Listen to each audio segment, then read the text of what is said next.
மேன்மை தங்கிய ஸ்லாங்கூர் சுல்தான் ஷரஃபுடீன் இட்ரிஷாவின் புதல்வரும் ஸ்லாங்கூர் பட்டத்து இளவரசருமான ரஜமுடா தெங்கு அமீர்ஷா இன்று ஷே அப்சா ஃபடினி டத்தோ அப்துல் அசீஸ் என்பவரை கரம் பிடித்தார்.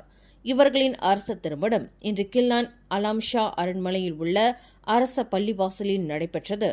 ஸ்லாங்கூர் முஃப்டி அன்ஹார் ஒப்பேர் திருமணத்தை நடத்தி வைத்தார். திருமண வைபவம் காலை 10:08 மணிக்கு தொடங்கிய போது திருமண தொடக்கத்தை குறிக்கும் வகையில் அரச பீரங்கி படையின் 41வது பட்டாளம் 11 பீரங்கி குண்டுகளை முழங்கியது.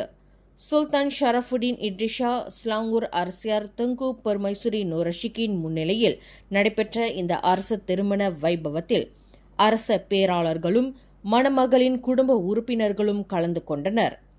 முன்னதாக கேலரி டிராஜ சுல்தான் அப்துல் அசீஸிலிருந்து இஸ்தானா அலாம்ஷா வரை அரச வாகனத்தில் சுமார் 650 மீட்டர் தூரம் வரை வலம் வந்த தெங்கு அமீர்ஷாவின் அரச மணக்கோலத்தை ஆயிரக்கணக்கான மக்கள் கண்டு களித்ததுடன் வாழ்த்துகளையும் தெரிவித்துக் கொண்டனர்.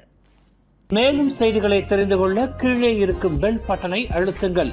உங்கள் மகிழ்ச்சியை வெளிப்படுத்த லைக் மற்றும் ஷேர் செய்யுங்கள். தொடர்ந்து திசைகளோடு இணைந்திருக்க சப்ஸ்கிரைப் செய்யுங்கள்.